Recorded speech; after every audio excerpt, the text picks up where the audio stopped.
Okey. Nama kucing. Nama kucing si Kenet. Dia Kenet. Okey, baik. So kita lihat di sini berkaitan dengan konsep alam Melayu. Ingat okey, tentang konsep alam Melayu. Sila fokus ya. Sila fokus. Konsep alam Melayu ini, okey, ingat alam Melayu secara fizikalnya dia ada dua kawasan, iaitu kepulauan dan juga tanah besar. Sebab soalan objektif selalu tanya, okey, alam Melayu meliputi kepulauan ke, tanah besar ke, ataupun juga benua ke, ataupun juga ataupun juga selat ke. Ingat tanah Melayu berkaitan dengan kepulauan sebab alam Melayu memang banyak pulau, dan juga satu lagi tanah besar. Tanah besar tu merujuk kepada tanah Melayu, Thailand, Kemboja. So yang ada Funan, Champa, Angkor kan, itu tanah besar. Kalau macam Sriwijaya dan Majapahit, itu di kepulauan, iaitu Kepulauan Indonesia. So ingat kepulauan dan juga tanah besar. Baik, dikenali sebagai Kepulauan Melayu. Nota ni pun nak juga. Nota pun nak juga. Aduh yai. Okey. Persamaan kepercayaan, asal-usul keturunan, penggunaan bahasa, pengamalan budaya dan juga kemasyarakatan. Okey. Okey, kita lihat konsep alam Melayu daripada sudut faktor. Faktor geografi. Okey, dari sudut geografi, ingat tentang Dr. Nick Hassan Suhaimi. Benda-benda yang cikgu highlightkan warna kuning tu, itu yang kamu kena ingat. So tak perlu ingat Profesor Emeritus, Datuk, Doktor, tak perlu. Ingat dia punya kata kunci. Kalau Nick Hassan Suhaimi, tak perlu ingat semua. Nick Hassan Suhaimi, dia kata kawasan alam Melayu ni ialah dari Madagaskar sampailah ke Taiwan. So itu je yang kamu kena ingat, hujung ke hujung. So tak perlu ingat semua. Madagaskar, Tanah Melayu, Papua New Guinea, tak perlu. Yang ini memang akan keluar dalam objektif. Ini memang keluar dalam objektif. Ini cara dia. Kemudian yang kedua, Ismail Hussein. Daripada mana? Selatan Vietnam sampailah ke Filipina. So kita ambil hujung-hujung juga, Ismail Hussein, selatan Vietnam ke Filipina. Kemudian yang ketiga, Ding Chu Ming. Ding Chu Ming kata alam Melayu daripada Malaysia sampailah ke Filipina. So ambil ke hujung-hujung Ding Chu Ming, Malaysia sehingga Filipina. Abdul Hadi Haji Hassan. So kita ambil nama Abdul Hadi sahaja. So daripada Kepulauan Melayu sampailah ke selatan Thailand. So ambil yang itu.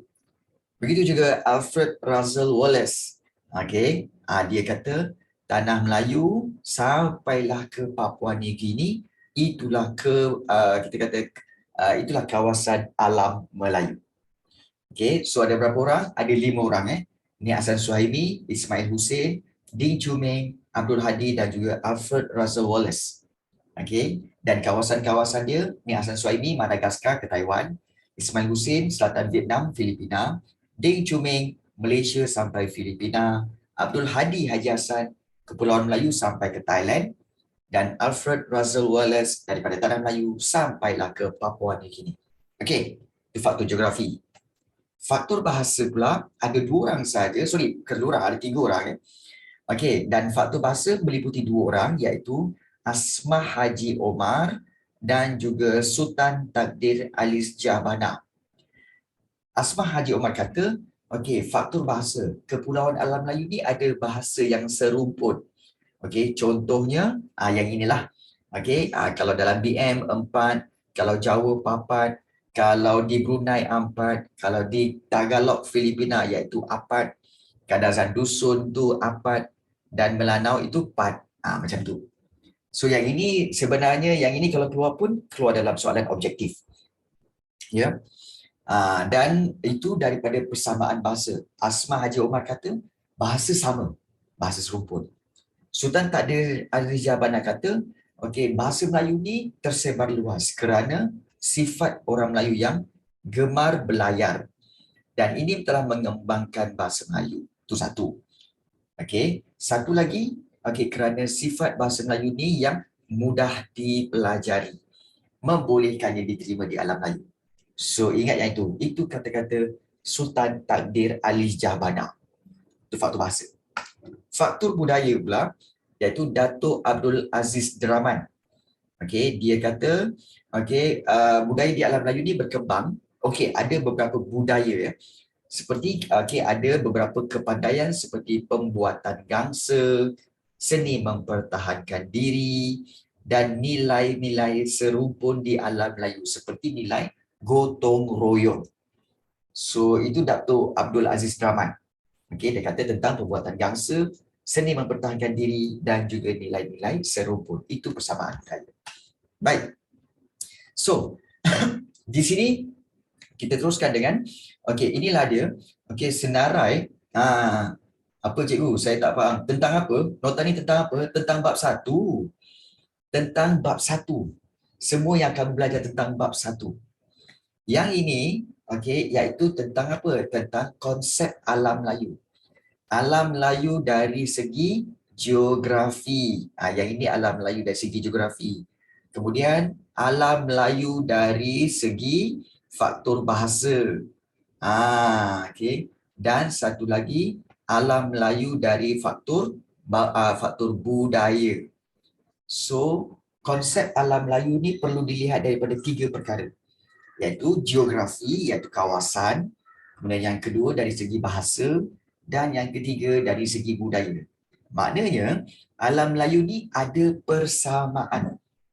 Alam Melayu, kawasan alam Melayu, ada 3 persamaan. Iaitu persamaan dari sudut geografi, persamaan dari sudut bahasa, dan persamaan dari sudut budaya. So, itu yang kita belajar. Ingat, inilah persamaan-persamaannya. Persamaan ya, similarity. Similarity. Baik. Kemudian kita belajar tentang ada 7 kerajaan. Tak perlu nak ini sangat, cuma kamu kena ingat tentang apa? Tentang nama kerajaan dan pusat-pusat pentadbiran dia. Contoh Funan Vyadapura. Dan pengasas dia ialah siapa? Kaundinya. Pengasas dia Kaundinya. Dan kemasyhuran ketika Fan Shihman lah. Kemudian Champa. Dengan pusat pentadbiran dia Indrapura dan diasaskan oleh Chulian. Macam tu. Kemudian juga Sriwijaya, pusat pentadbiran dia Palembang. Dan pengasas dia siapa? Dapunta Hyang Srijayanasa. Panjangnya cikgu. Jangan risau. Yang ini pun selalu keluar dalam soalan-soalan objektif. Baik, kemudian Angkor dengan Hari Haralaya. Pusat pentadbiran dia Hari Haralaya Angkor ya. Dan diasaskan oleh Jayavarman yang kedua. Kemudian Majapahit. Majapahit. So, dia punya pusat pentadbiran Kota Trowulan. Dan diasaskan oleh Raden Vijaya. So, kita nampak tak relation dia? Nampak relation. Ya, soalan yang ini kalau macam ni biasanya akan keluar dalam bentuk objektif. Betul. Dia tanya, contohnya soalan tanya tentang di manakah pusat pentadbiran Kerajaan Sriwijaya? Macam itulah. Subjektif dan esei ada. Tapi dia akan tanya tentang bagaimana untuk nanti kita akan tengok soalan-soalan subjektif dan soalan esei. Contoh dia nanti kita tengok. Kemudian Kedah Tua, iaitu pusat pentadbiran di Sungai Mas dan juga Pangkalan Bujang. Dan kita tahu bahawa dia tidak ada pengasas. Ingat Kedah Tua tiada pengasas. Cuma terdapat penduduk Gua Kepah yang berdagang dengan Sungai Mas. Dan Gangga Nagara, pusat pentadbiran dia di Pangkalan dan juga diasaskan oleh Raja Ganji Sarjuna. Dan juga Raja Khmer. Dia ada 2 tu. So, yang ini kalau dalam soalan esei memang tak ada, tak perlu tulis. Sebab soalan esei tak tanya tentang siapa. Kalau contoh kamu bayangkanlah, tak logik. Contohnya macam, dia akan tanya, siapakah nama, soalan esei ataupun soalan sutu siapakah nama pemerintah kerajaan Champa ataupun pengasas kerajaan Champa? Pengasas kerajaan Champa ialah Chulian. takkanlah dia nak letak berapa markah tu. Ingat soalan struktur minimum pun 2 markah. Kalau kamu tulis Julian, itu baru 1 markah. Jadi soalan tentang siapa, okey, jarang keluar dalam struktur ataupun esei, dan kadang-kadang tak keluar pun. Okey. Proses kerajaan tu memang tak ada. Kena ingat juga untuk susun. Full mark how many? Nanti kita tengok. Okey. Okey, nanti kita tengok. Baik. Kerajaan alam Melayu dan kerajaan luar yang sezaman. Okey, ingat pada abad yang pertama, Empire Rom. Okey, Rom, Parsi, Kushan, dinasti Han. Okey, keempat-empat ini adalah kerajaan yang sama dengan kerajaan Funan. Okey, kerajaan Funan. Manakala untuk pada abad ke-9, kerajaan Abbasiyah, okey, Empire Byzantine, okey, dinasti Tang, kerajaan Chola. Okey, so kerajaan-kerajaan ini, okey, kerajaan-kerajaan ini sama dengan kerajaan Champa, Sriwijaya dan juga Angkor.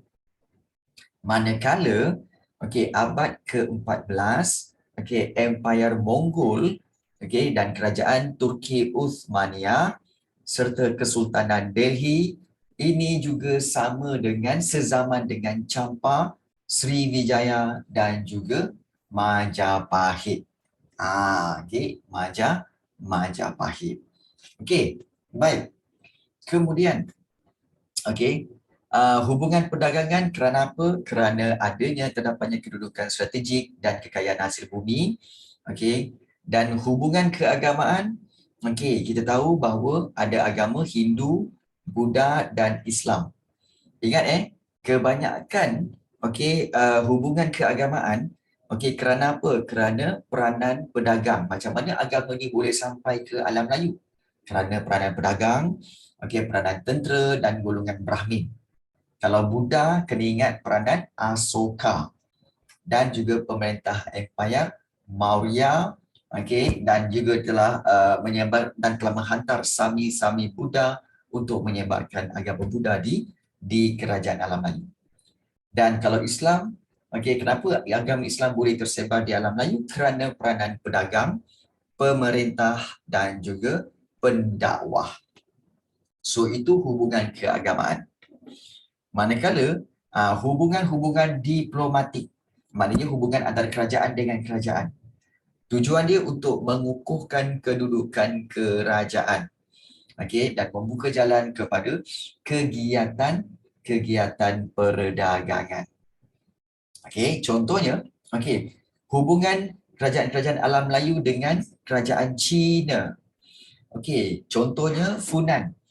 Funan, okey, dia mendapatkan ataupun membuat hubungan dengan Cina kerana nak bantuan tentera. Kalau Champa, untuk menjernihkan hubungan, okey, setelah bermusuh dengan Cina dulu. Kemudian Sriwijaya, okey, buat hubungan dengan Cina, okey, untuk mendapat pengiktirafan. Begitu juga Kedah Tua, buat hubungan dengan kerajaan Cina untuk mengukuhkan hubungan perdagangan, manakala Angkor dan juga Majapahit, okey, membuat hubungan dengan China kerana hubungan persahabatan. Okey, persahabatan. Begitu juga, okey, kerajaan-kerajaan ini buat hubungan dengan India, okey, iaitu kerana apa? Kerana hubungan perdagangan dan juga hubungan keagamaan. Okey, iaitu Funan dan juga Sriwijaya. Sama je. Manakala Angkor pula, okey, untuk mengerat hubungan persahabatan bersama juga dengan Majapahit untuk mengerat hubungan persahabatan. Baik. So, itu adalah kita kata berkaitan dengan fakta bab 1. Okey. Nak tengok tak contoh soalan-soalan objektif daripada bab 1? Nak tengok tak contoh-contoh soalan objektif bab 1? Okey, baik. Contoh-contoh soalan objektif bab 1 adalah seperti ini. Ini soalan esei ini soalan esei. Okey, nak tengok soalan esei ke? Muntah nanti korang. Ini contoh-contoh soalan isi. Tapi yang ini kamu tak buat sebab yang cikgu bagi kat kamu tu adalah berkaitan dengan soalan-soalan bab 1 tetapi dalam bentuk Google Form. Okey. Yang ini adalah contoh-contoh soalan esei. Okey. Baik, ramai yang tanya tadi, cikgu, kebiasaannya macam mana format dia, cikgu? Okey, format bagi soalan-soalan ujian ataupun peperiksaan biasanya dia begini. Okey. Baik. Kalau kita katakan biasanya format ujian biasanya format ini akan mengikut kita kata sebagai mengikut PT3. Biasanya iaitu berapa? Iaitu soalan objektif biasanya ada 20 soalan. 20 soalan. Okey. Kemudian soalan seterusnya iaitu soalan struktur, okey, struktur, okey, dan juga soalan esei. Okey, ini semua kedua-duanya ada, okey, membawa kepada 30 markah. So yang ini 20 soalan bermaksud okey akan jadi 20 markah. So total adalah lebih kurang 50 markah total dia. Ini biasanya lah. Kebiasaannya. Okey, kebiasaannya. Tetapi okey, di peringkat form 1 dengan form 2, kebiasaannya dia akan ada dia punya kita kata sebagai dia punya plus minus. Dia bergantung kepada sekolah. Ada sekolah buat 50 markah, ada sekolah buat 100 markah, ada sekolah buat 60 markah. Dia terpulang kepada guru tu sendiri. Tapi kalau format PT3 dia lain. Okey. Ya, sebab tu cikgu hari ni nak ajar kamu cara-cara bagaimana untuk buat esei. Cikgu tak plan untuk kamu buat untuk soalan objektif, tapi kalau kamu nak tengok soalan objektif seperti mana yang kamu tanya tadi kan, macam mana agak-agaknya soalan objektif tu cikgu? Okey, soalan objektif itu kejap cikgu tengok. Okey, adalah seperti ini. Soalan objektif. Okey, ini soalan objektif dia. Okey, baik. Contoh soalan objektif adalah seperti ini. Okey. Okey, ini contoh soalan dia. Baik. Nampak tak? Okey. So, contohnya macam ni. Nampak tak? Cikgu mula-mula tanya. Okey, iaitu Kerajaan Alam Melayu merangkumi ataupun merupakan kawasan yang merangkumi kepulauan, dan kita dah belajar kan, kepulauan dan juga tanah besar, betul? Ingat bukan daratan, bukan sungai. Bukan. Nampak macam tu. Begitu juga macam ni, nampak tak? Ini soalan yang berkaitan dengan tokoh tu. Alam Melayu meliputi kawasan dari Madagaskar. See? Okey. Cara nak jawab ini ialah kita tengok dia punya kata kunci. Alam Melayu meliputi kawasan dari yang mula-mula apa? Madagaskar.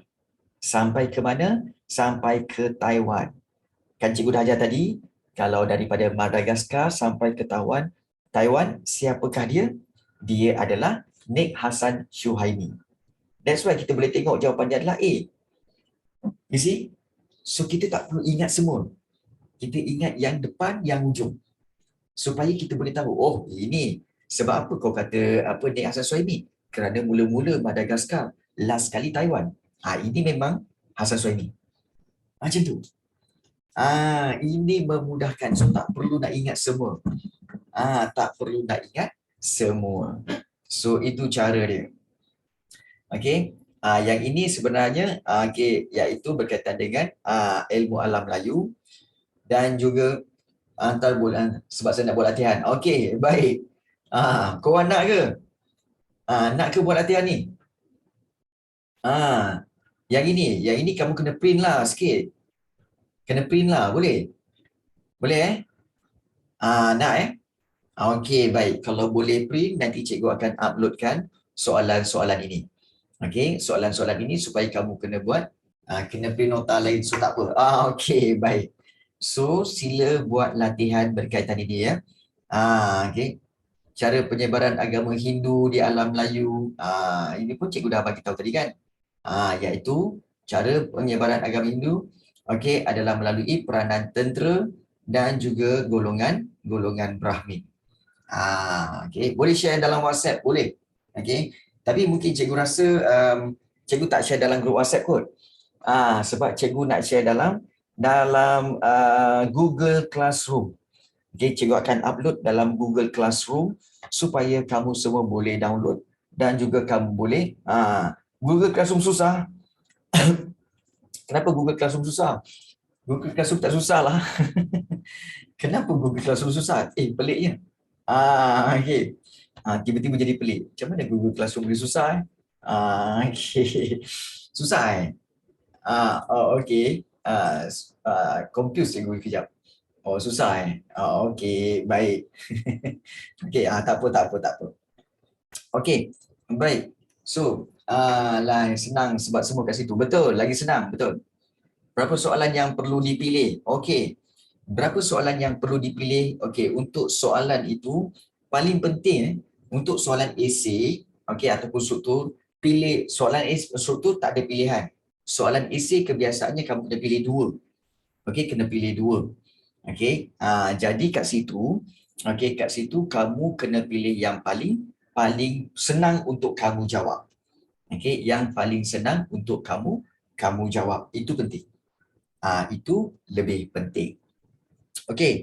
Baik. Dan kita akan teruskan dengan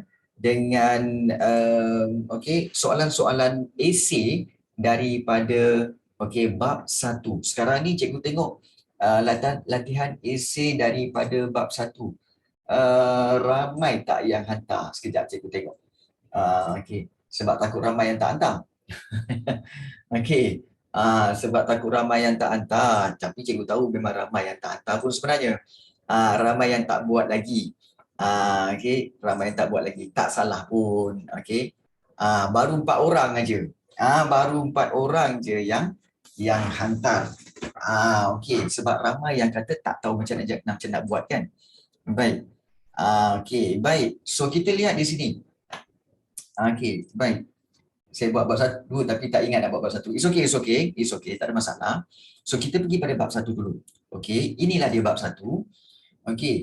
Baik. So latihan struktur dan esei sejarah tingkatan 2 bab 1. So kita tengok soalan dia. Baik. Ini dia contoh soalan. Ada 4 markah, ada 6 markah, ada 8 markah.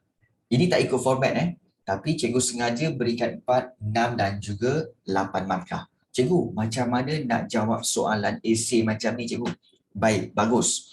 Baik, untuk menjawab soalan esei seperti ini, kena ingat satu perkara, iaitu setiap soalan, kamu akan diajar. Mungkin cikgu sekolah kamu ajar.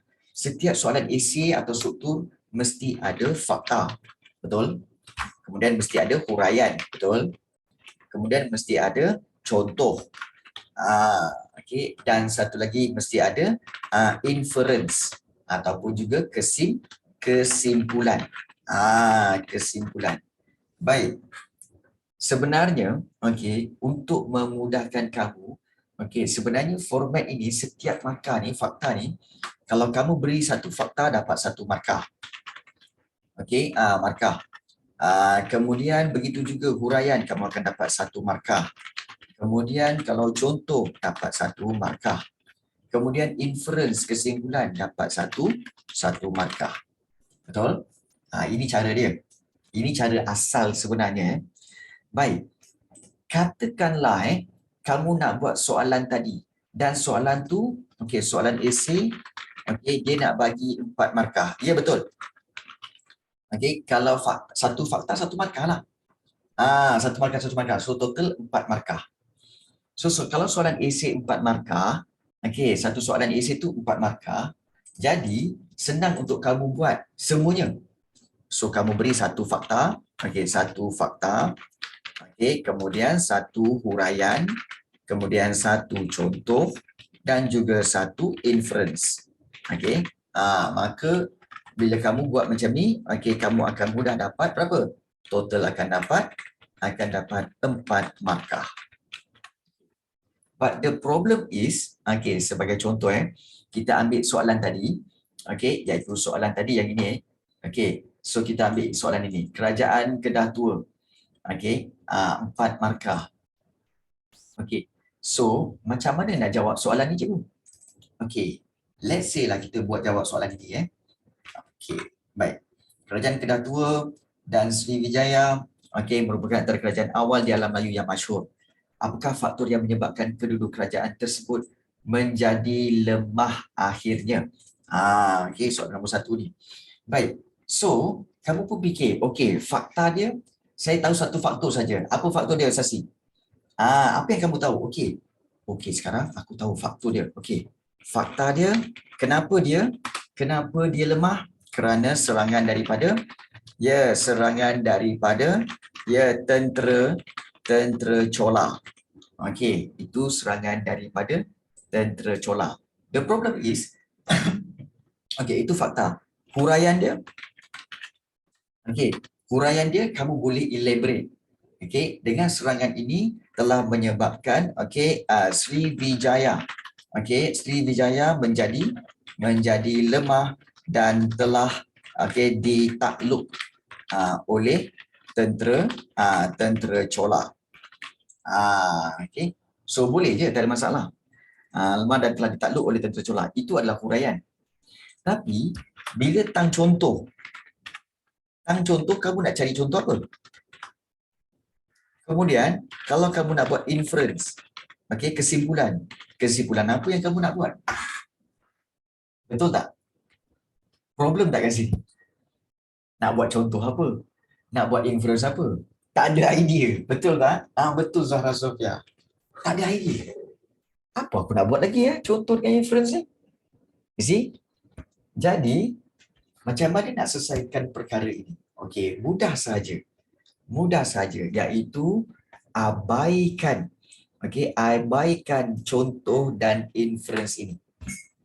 Contoh dan inference abaikan. Jadi, kamu beri fakta seterusnya. Maknanya, kamu beri another fakta kenapa kerajaan Kedah Tua dan Sriwijaya merupakan antara kerajaan awal di alam Melayu yang masyhur dan kenapa dia jadi lemah. Dan seterusnya, kamu berikan lagi tentang huraiannya. Contoh, serangan daripada tentera Chola ini menyebabkan Sriwijaya menjadi lemah dan telah ditakluk oleh tentera Chola.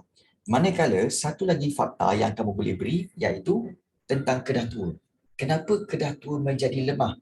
Kerana Kedah Tua adalah sebahagian daripada kedatuan Sriwijaya. Betul? Maknanya Kedah Tua ini spesifik kepada Kedah Tua. Kedatuan, peradatuan. Minta maaf. Terima kasih banyak kerana mengingatkan. Cikgu pun kadang-kadang terlupa-lupa juga. Terima kasih Santosh. Soalan 1A, 1B memberikan 6 markah dan soalan C beri 8 markah. Baik, sebenarnya Tanisha, ini merujuk kepada soalan struktur. Ini soalan struktur.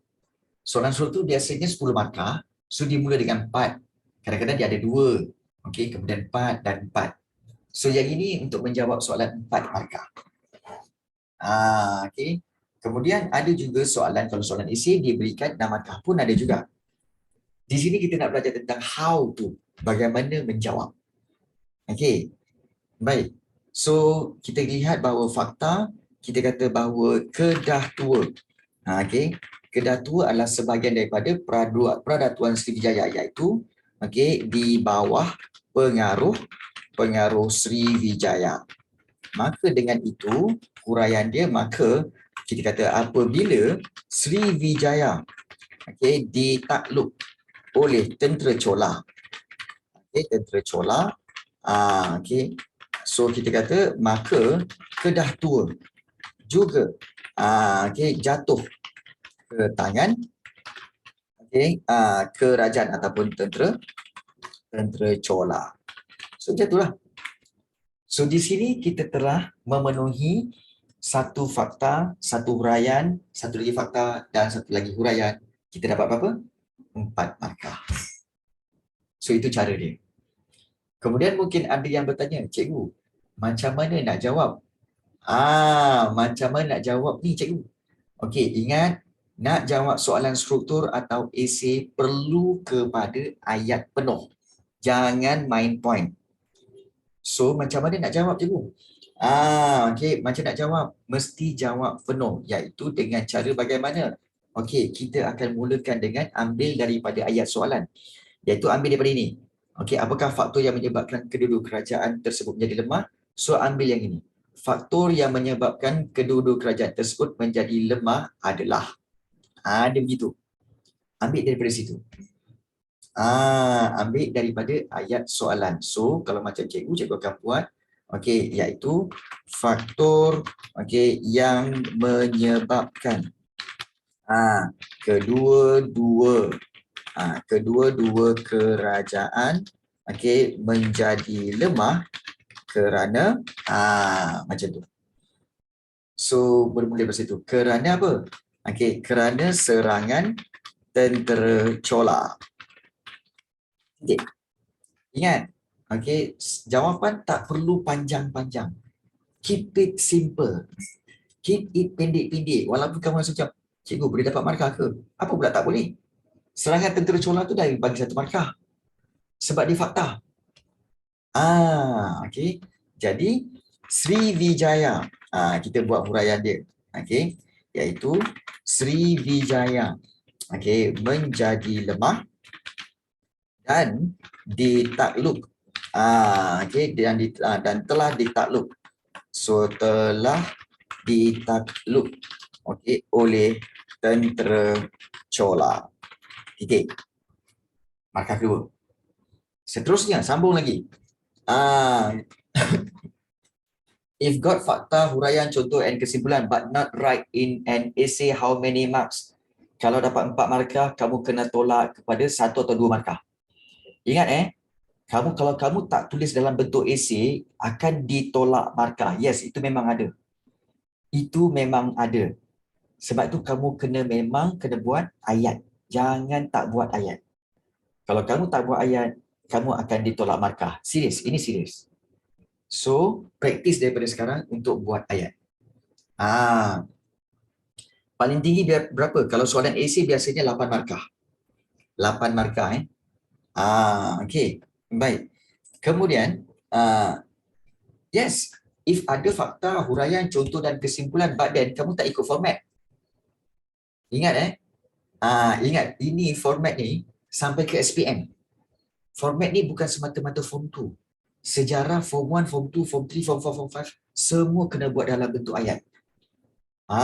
Bukan main-main So kena ingat jangan buat point. Form 6 lah. Okey. Baik. So Sriwijaya menjadi lemah dan telah ditakluk oleh tentera Chola. Kemudian seterusnya bila nak masuk fakta yang kedua, okey, kamu kena buat penanda wacana. Okey, seterusnya macam tu. Seterusnya kita kata faktor kerajaan. Kerajaan kita kata kerajaan Kedah Tua. Kedah Tua menjadi lemah kerana Kedah Tua menjadi sebahagian daripada Pradatuan Sriwijaya. So apabila Sriwijaya ditakluk oleh tentera Chola, Kedah Tua juga juga jatuh ke tangan tentera Chola. Tentera Chola. Itu je. Cikgu, apakah markah cikgu recommend dalam soal esei untuk pendapat A dalam sejarah? Cikgu punya recommend ialah go for maximum. Kalau 6 soalan 6 markah, bagi 6. Dapatkan 6 markah. Kalau 4 markah, soalan 4 markah, dapatkan 4 markah. So, tidak ada minimum. We go for maximum. No, dia tak hard. Dia tak susah. Cuma kamu kena praktis.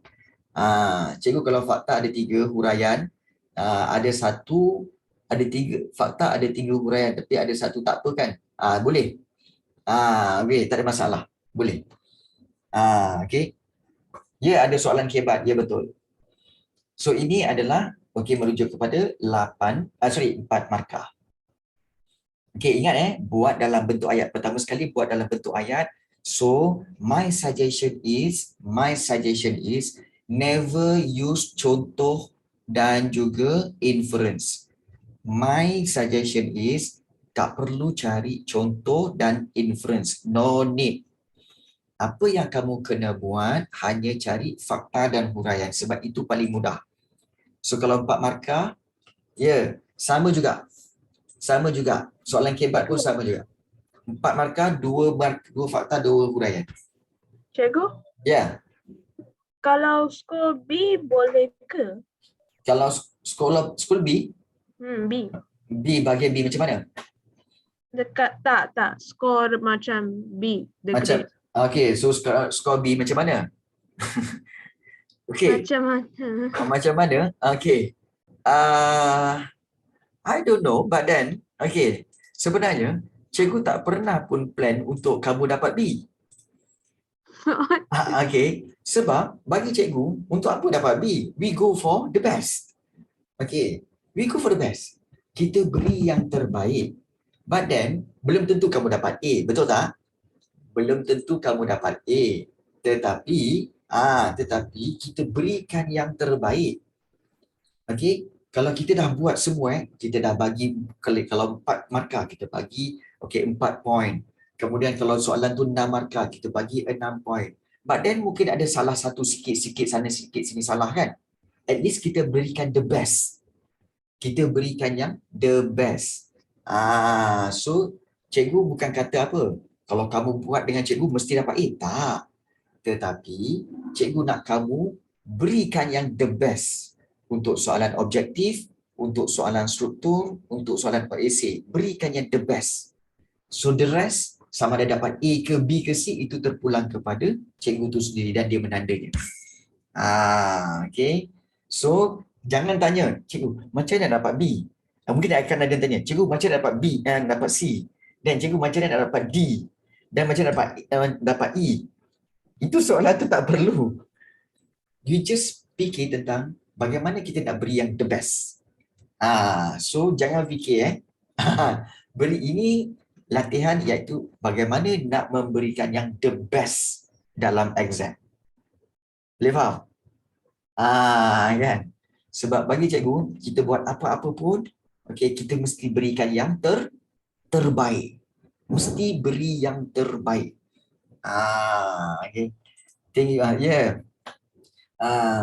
Kalau terbang jatuh macam mana? Balik. Ramai tanya. Kalau dah beri yang the best, tapi result jatuh juga, bermakna kelemahan kamu ialah pada apa? Pada kemungkinan kesilapan fakta. Kesilapan huraian. Contohnya, soalan tadi soalan tanya tentang Kedah Tua dengan Sriwijaya. Tapi kamu beri fakta tentang Champa atau Funan. So, bila kamu berikan walaupun penuh, walaupun beri the best, tapi salah jawapan. Nampak tak? Paling penting fahami soalan tu. Soalan tu nak apa? Soalan tu tanya tentang Sriwijaya dengan Kedah Tua. Yang kamu beri Funan dengan Champa. Kenapa? See? So, belajar buat esei. Daripada hari ni, praktis untuk buat esei. Kena buat. Baik. Itu soalan yang pertama. Soalan yang kedua. Pasal kena marah pula. Of course lah. Sekarang kamu kena belajar bagaimana untuk menjawab soalan esei. Baik. Tadi ada yang bertanya, bagaimana nak buat esei untuk soalan 6 markah cikgu? Baik. Ini soalan 6 markah. Bagaimanakah agama Hindu dan Buddha dan Islam tersebar ke alam Melayu? Ini banyak. Baik. Bila kamu dapat soalan macam ni, ini my suggestion. Ini my suggestion. Siapa-siapa yang dapat soalan, bila dapat soalan je, apakah first thing yang kamu kena buat?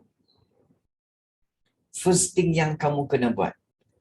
Bila dapat soalan esei, apakah perkara pertama yang patut kamu buat? Underline keywords, catat fakta.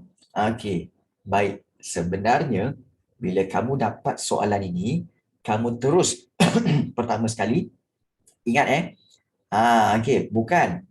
Sebenarnya paling penting kamu tengok soalan dia bagaimana agama Hindu dan Buddha, bagaimana agama Hindu, Buddha dan Islam tersebar ke alam Melayu. Cikgu bermakna pertama sekali apa? Underline the keywords. And then, maknanya underline keywords dulu. Yang kedua, ini yang jarang pelajar buat, tapi kamu patut buat. Apa dia cikgu? Baik, pertama sekali iaitu kamu kena mentionkan terus faktanya di situ. Maksudnya, contohnya bagaimana agama Hindu tersebar. Okey, terus kamu conteng dekat kertas tu, conteng kat tepi-tepi dia. Okey, agama Hindu tersebar kerana apa? Iaitu peranan pedagang. Okey, peranan pedagang. Itu satu. Okey, kamu tahu, okey. Agama Hindu peranan siapa yang sebarkannya? Pedagang. Dan juga mungkin juga kamu boleh ambil satu lagi iaitu golongan Brahmin. Okey, Brahmin. So, kamu take note je. Mana yang kamu ingat, kamu tulis je. Conteng dekat kertas tu. Kemudian, okey, agama Buddha. Untuk agama Buddha, kamu terus, okey, conteng kat situ. Oh, agama Buddha aku tahu. Ini mesti peranan Asoka. Peranan Asoka. Yang menghantar Sami Buddha. Okey. Baik. Ya. Kemudian kamu terus conteng iaitu tentang Islam. Okey, iaitu Islam kerana apa? Kerana perdagangan. Okey, pedagang, kemudian juga ada juga pendakwah yang yang menyebarkannya. Okey. Dan juga satu lagi mungkin juga kerana pemerintah. So, 3. Memang, kamu conteng kamu punya kertas soalan tu dengan benda-benda ni.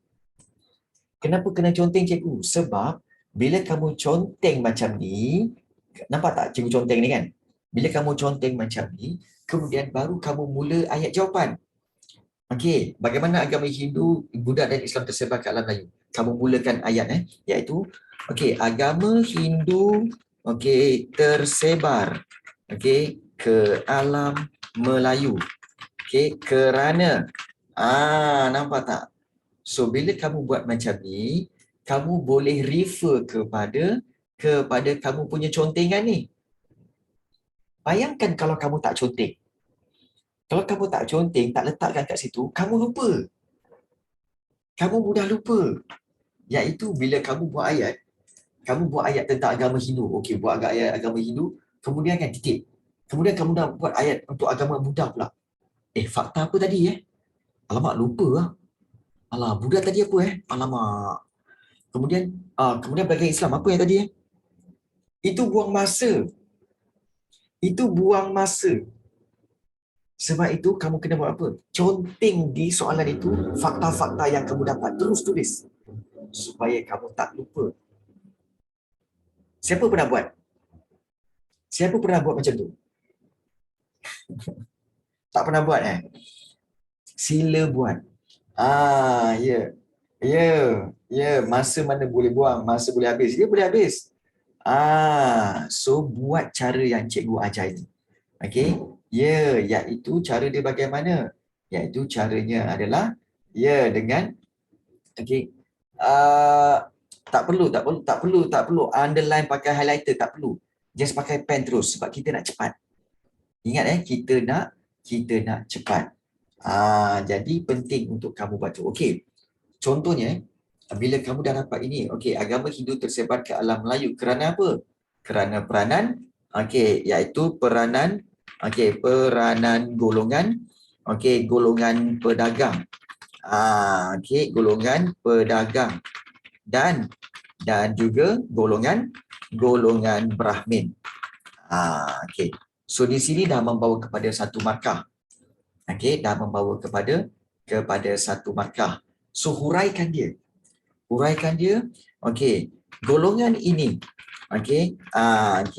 telah berdagang. Telah datang dari India Okay, dari India ke alam Melayu. Okay, untuk berdagang. Dan ataupun kita kata sambil menyebarkan agama Hindu. Titik. Dapat 2 markah dah. Senang tak dapat markah? Senang. Soalan isi senang dapat markah. Kemudian agama, agama Buddha. Tersebar. Kita boleh buat agama Buddha pula tersebar ke alam Melayu. Ke alam Melayu.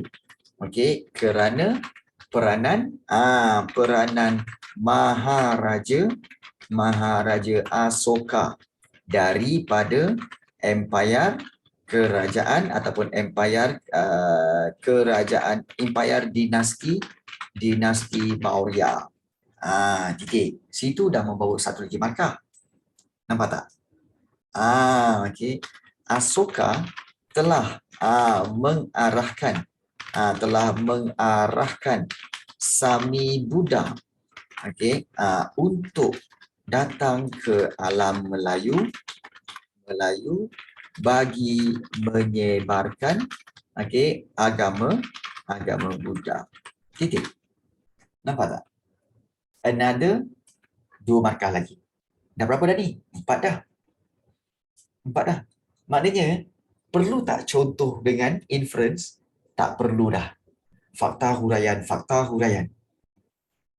huraian ini saja dah ada 4. So and then, kita buat untuk agama Islam. Oleh sebab kita dah tengok dekat atas tu, pendagang, pendakwah, pemerintah, senang nak buat. Iaitu, kita teruskan dengan, mungkin penanda wacana kita tambah. Akhir sekali, agama Islam telah tersebar ke alam Melayu. Alam Melayu kerana peranan pedagang dan pendakwah pendakwah Islam. Titik. So kita dah dapat satu markah satu lagi dan kita tambahkan huraian. Mereka menyebarkan agama Islam yang datang dari tanah Arab. Mereka menyebarkan agama Islam dari tanah Arab ke alam Melayu melalui aktiviti perdagangan. Cukup. Keep it simple tetapi memberi markah. Cukup. Baik, cikgu nak tanya kamu. Cukup tak 6 markah kat sini? Cukup tak 6 markah kat sini? Cukup tak? Cukup kan? Nampak tak? So, maknanya matlamat kita untuk dapatkan full mark kat sini, dapat tak? Dapat tak kat sini? So, cikgu kamu akan tanda bagaimana? Cikgu kamu akan tanda, okey, kerana peranan golongan pedagang dan golongan Brahmin, 1 markah. Golongan ini datang dari India ke alam Melayu untuk berdagang sambil menyebarkan agama Hindu, 2. Kemudian agama Buddha perlu tersebar kerana peranan Maharaja Asoka, 3. Asoka telah mengarahkan Sami Buddha untuk datang ke alam Melayu bagi menyebarkan agama Buddha, 4. Akhir sekali agama Islam kerana peranan pedagang dan pendakwah Islam, 5. Mereka menyebarkan agama Islam dari tanah Arab ke alam Melayu melalui aktiviti perdagangan, 6 markah. Simple. Keep it simple. Fakta huraian. So tak perlu lagi contoh dan inference. Sebab kalau nak buat contoh, kamu akan fikir contoh apa yang nak buat, kemudian inference apa yang nak buat. Ingat, dalam exam masa sangat-sangat pendek. Kamu kena kejar cepat. So tak ada masa untuk menung, fikir, tengok kipas, cari jawapan, tengok kat luar tingkap, tengok kawan lalu lalang. Kan? Apa? Exam. Tak ada masa. Tak ada masa tengok awet lalu, kan? Tak ada. Tak ada masa. Tu semua tak ada. Nampak tak? So Tak ada. Sejarah esei memang tak ada ringkasan, rumusan, ulasan, tak ada. Memang tak ada. So, jangan risau. Ini je bentuk dia. Ini saja bentuk dia. So, kalau katakan bermakna kesimpulannya apa? Kesimpulannya yang kita boleh tahu sama ada soalan struktur ke, soalan esei ke, kalau 4 markah. Okey. Kalau 2 markah, okey, kita akan buat 1 fakta dan 1 huraian. Betul? Kalau katakan soalan tu 4 markah, buatlah 2 fakta dan 2 huraian. Dia macam tu. Kemudian kalau 6 markah, kita buatlah 3 fakta dan 3 huraian. So sebenarnya sejarah senang sangat. Memang senang. Siapa kata susah? 8 markah sebenarnya ialah 4 fakta dan 4 huraian. Okey. Tak ada, sama je. Sama je sebenarnya. Sama je. So, kalau ada yang kata, cikgu, semua sama. Kalau ada yang kata, cikgu, yang mana fakta, yang mana huraian? Okey. Yang ini fakta. Okey. Ini fakta. Dan yang kedua, ayat kedua ni huraian. Kemudian yang ini fakta. Okey, perenggan yang kedua ni, okey, fakta. Yang ini huraian. Akhir sekali, yang ini pun fakta, yang atas fakta, yang bawah ini adalah huraian. So, cikgu susun apa? Fakta, huraian, fakta, huraian, fakta, huraian. Okey. Okey, kalau 8 markah saya dapat full, memang miracle lah cikgu. Bukan miracle, kamu boleh achieve. Tu cara dia. Nampak tak cikgu susun? Yang ini fakta. Kemudian yang kedua huraian. Kemudian yang ini fakta. Kemudian yang kedua huraian. Yang ini fakta. Kemudian yang kedua huraian. Macam tu lah. So ada berapa tu? Ada 3 fakta dan 3 huraian. So cukup 6 markah. Cikgu sejarah akan ada ke 10 atau 20 markah? Jarang. Tapi tak ada pun, tak ada. Tak ada. Okey, sejarah biasanya paling banyak pun 8 markah. Paling tinggi 8 markah. Dia tak ada sampai 10, 12 tak ada. Paling tinggi 8. Okey. Jadi ini cara bagaimana nak jawab soalan esei atau struktur. Anyone here? Okey, ada soalan? Jelas tak apa yang cikgu bagi tahu ni? Dan baik, nak tanya kamu, kalau soalan keluar tentang soalan struktur dan esei, agak-agaknya kamu boleh jawab tak? Agak-agaknya boleh jawab tak agaknya? Boleh kan? Boleh. Boleh kod. Memang kod lah kan. Tapi boleh kan? InsyaAllah boleh. InsyaAllah boleh. Okey, insyaAllah boleh.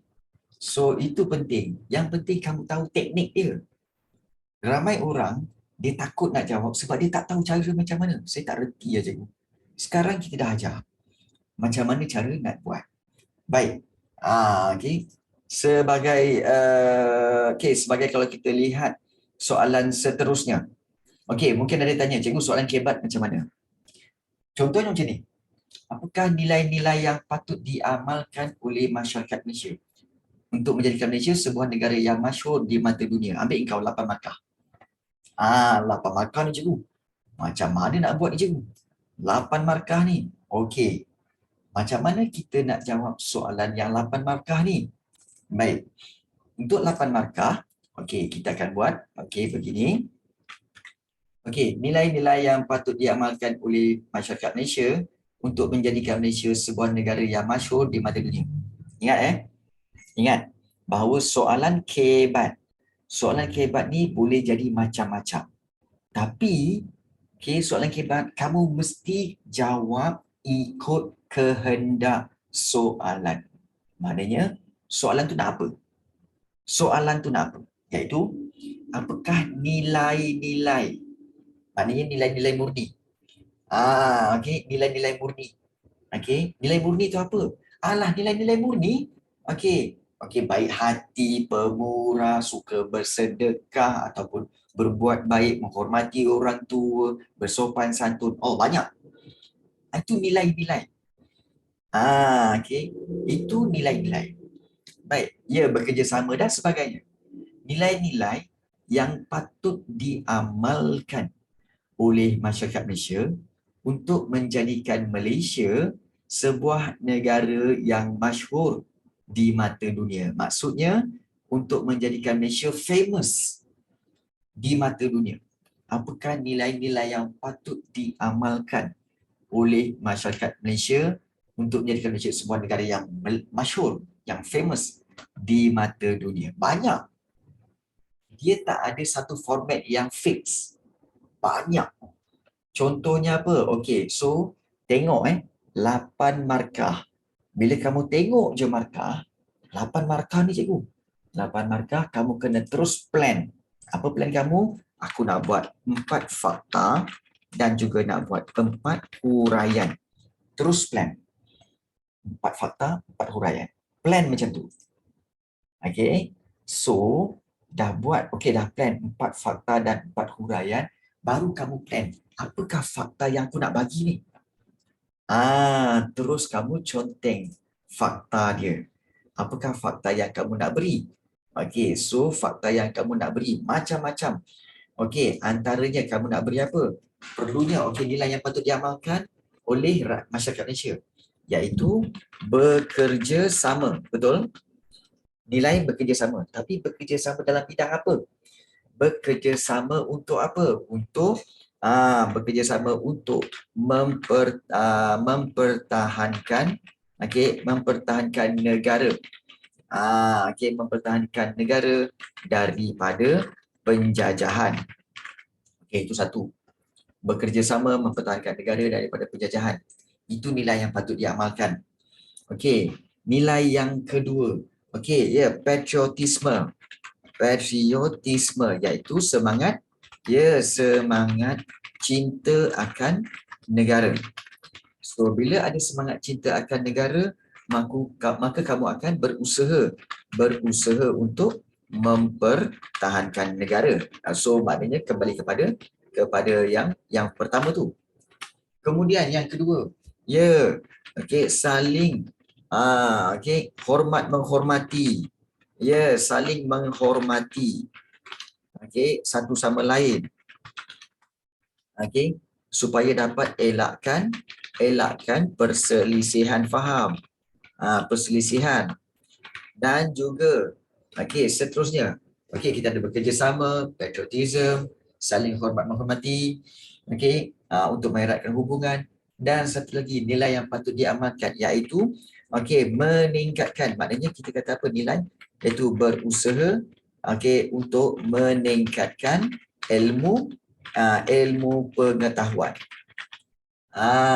Dengan cara itu, negara kita akan dapat maju negara kita akan maju dari sains dan teknologi.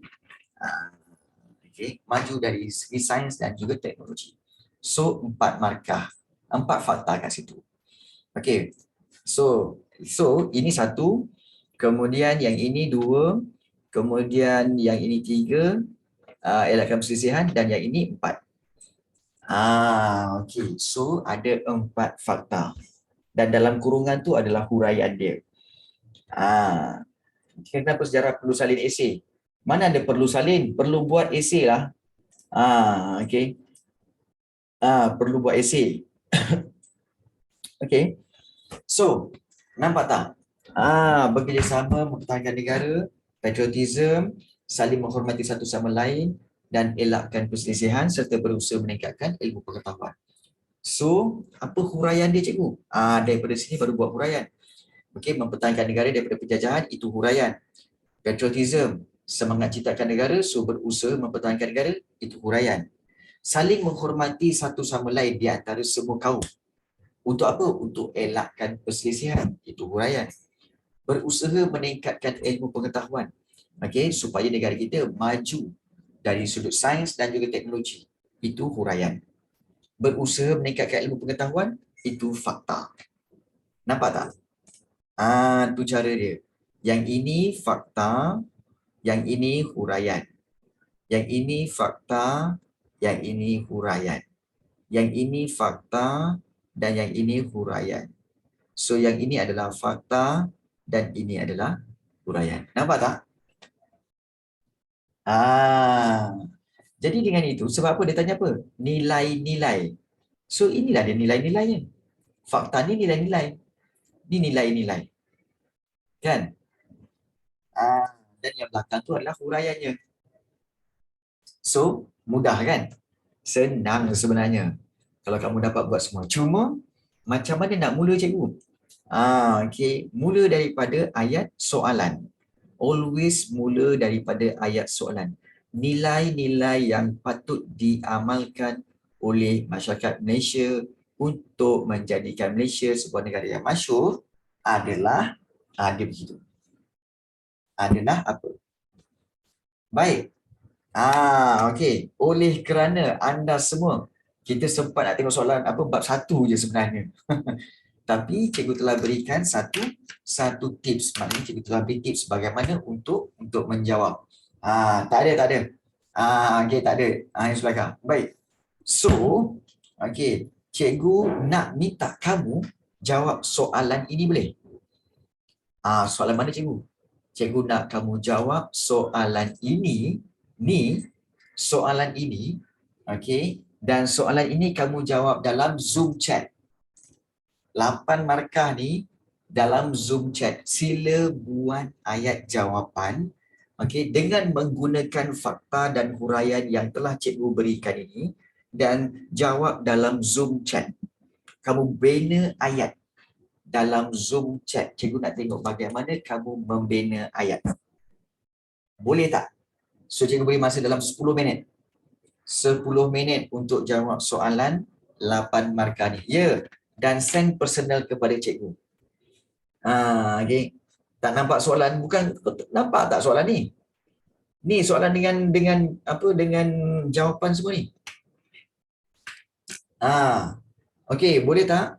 Kita ada lebih kurang 26 orang, maknanya 25 orang yang kena jawab soalan ini. So cikgu nak kamu semua ada 25 orang yang perlu hantar dan jawab di Zoom chat sekarang.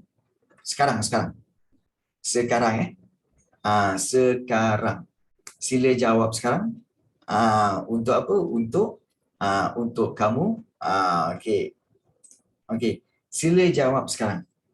Boleh? So bermula daripada sekarang, sila jawab. Buat ayat. Ingat, ayat mesti lengkap. Ayat yang sempurna. Okay. Sila. Boleh mula sekarang.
Okey. Okey, so cikgu dah dapat daripada Pravin. Okey, baik, cikgu dah dapat daripada Pravin iaitu okey, kita tengok Pravin. Okey.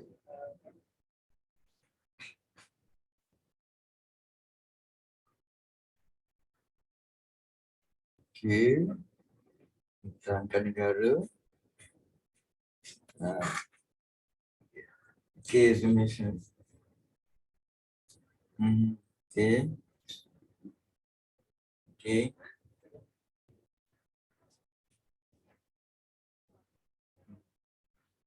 Tak perlu, jangan fikirkan tentang ialah ke, adalah ke, ataupun all the apa tata bahasa. So tata bahasa tak penting sangat. Yang penting fakta kamu, fakta dan huraian. Okey, fakta dan huraian tu penting. Okey. Tapi kita tahu bahawa secara basically selepas perkataan ialah mesti kata nama. Tapi kalau selepas perkataan adalah, dia bukan kata nama. Itu basic lah. Itu basicnya.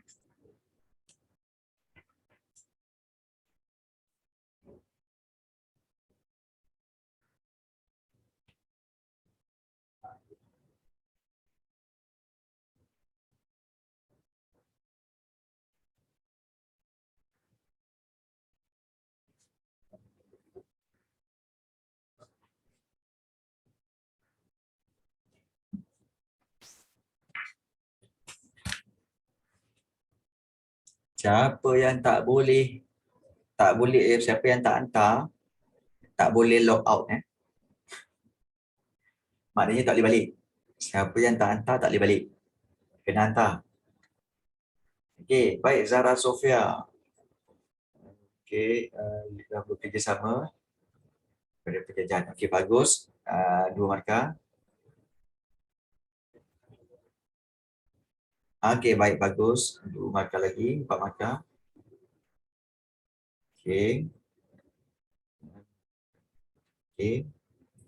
Okey, baik, bagus. Pravin tadi dapat 8 markah. Zara Sofia, another 8 points, 8 markah juga. Bagus, Zara. Okey. Okey, so Pravin dapat 8. Ya, betul. Kena buat yang cikgu tulis je. Buat ayat daripada poin yang cikgu tulis. Itu je.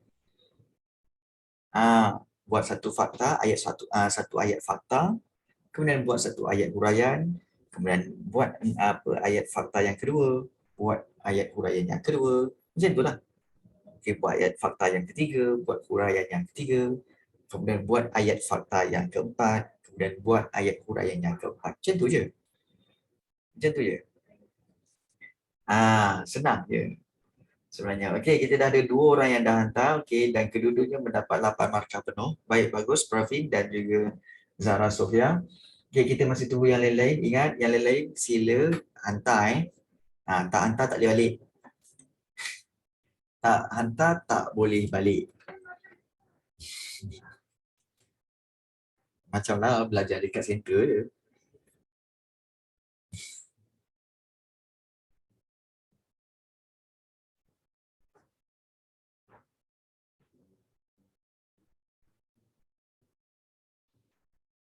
Okey. Hafina Q, bagus. Okey.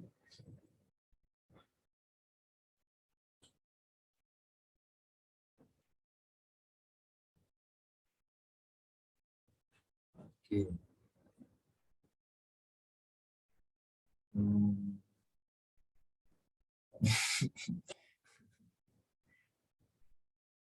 Oh, okey.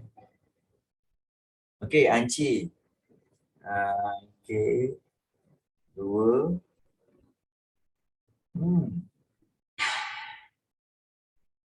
Bagus. Okey, 4, 3, 6. Bagus.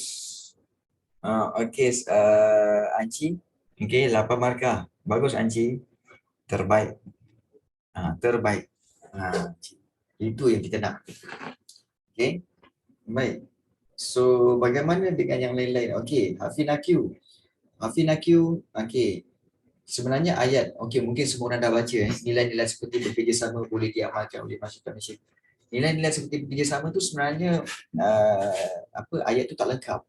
Kena ambil yang penuh nilai-nilai yang patut diamalkan. Okey. Oleh masyarakat Malaysia. Dia macam tu. Okey. Kejap cikgu tengah draft. Okey. Okey Razan. Jelah, harus bekerja sama dalam berbagai aspek. Bagus. Selain itu kita juga harus menerapkan semangat patriotism agar semangat dalam diri. Bagus. Bersaling hormati antara semua lain supaya Malaysia berada dalam keadaan aman, damai dan tiada perselisihan. Bagus. 6 markah. Semangat agar negara kita maju dari sains dan teknologi. Baik, bagus. Baik, Razan, 8 markah Razan, bagus. Bagus. Okey, bagus. Okey, Sasi. Cuma jadikan Malaysia sebagai Malaysia itu juga. Okey, bagus. Patriotism, kita untuk semangat cinta akan negara. Untuk semangat, okey. Saling menghormati. Malaysia dapat mengelakkan perselisihan. Okey. Meningkatkan pengetahuan. Menunjukkan sains dan teknologi. Okey, baik Sasi, 8 markah juga. Okey, baik, bagus Sasi. Ramai dah hantar, bagus. Macam mana yang lain-lain ni? Adel, Amalia, okey, Kisha, okey. Kisha sama mempunyai nilai patriotism semoga negara Malaysia susung mewujudkan negara. Okey. Okey, bekerjasama. Okey. Alamak, Kisha. Yang ini baru 4 markah. Yang ini baru 4 markah. Kejap.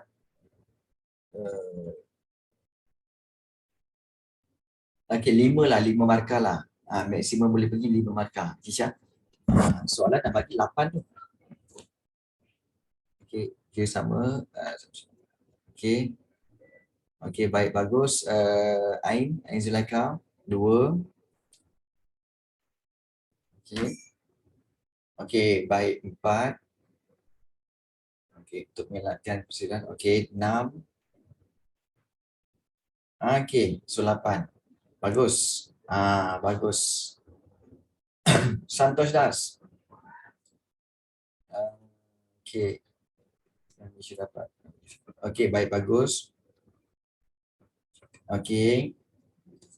Dipuput. Pertahankan negara. Okey. Baik, bagus. Okey. Okey, baik. So Santosh Das dapat 8 markah. Bagus. Bagus, bagus. Okey, maknanya ramai yang tahu bagaimana untuk menjawab. Bagus.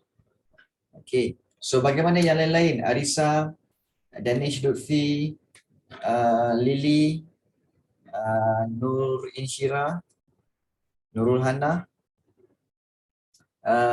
Suvita, Tiru. Macam mana ni?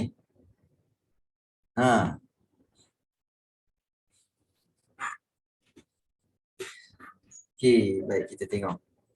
Lily, dia patut diamalkan. Sebagai masyarakat bersama mempertahankan negara. Okey, cintakan negara juga keluar daripada rakyat Malaysia. Okey. Okey, bagus. 4. Okey, baik. Okey, baik, bagus. Okey, Lily, 8 markah Lily. Bagus Lily. Bagus. Jelas. Okey, jelas yang kamu buat. Bagus Lily. Okey, Nurul Hana. Okey.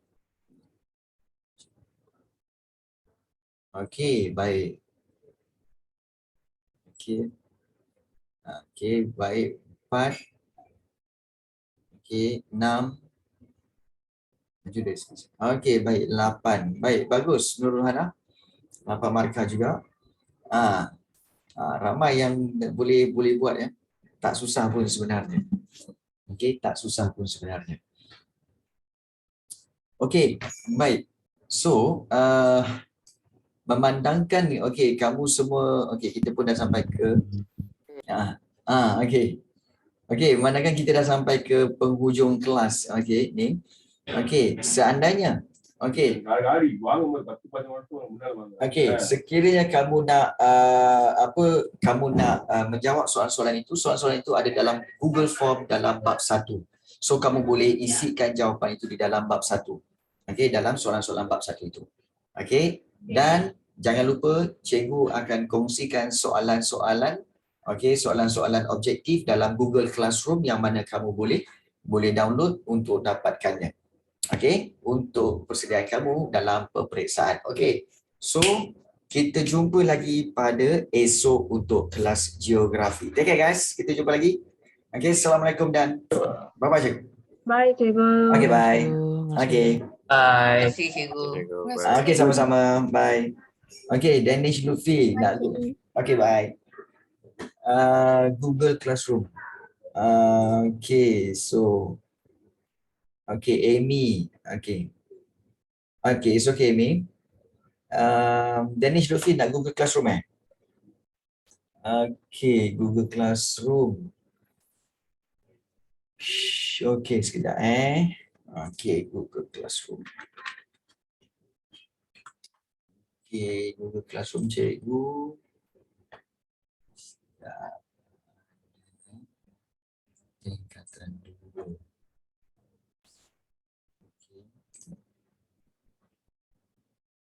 Okay, so ini link dia. Okay. Last minute buat. Okay, Prisha. Okay. So Danish, ini meeting classroom ya. Untuk Google Classroom. Okay. Okay, sama-sama Danish. Okay, bye.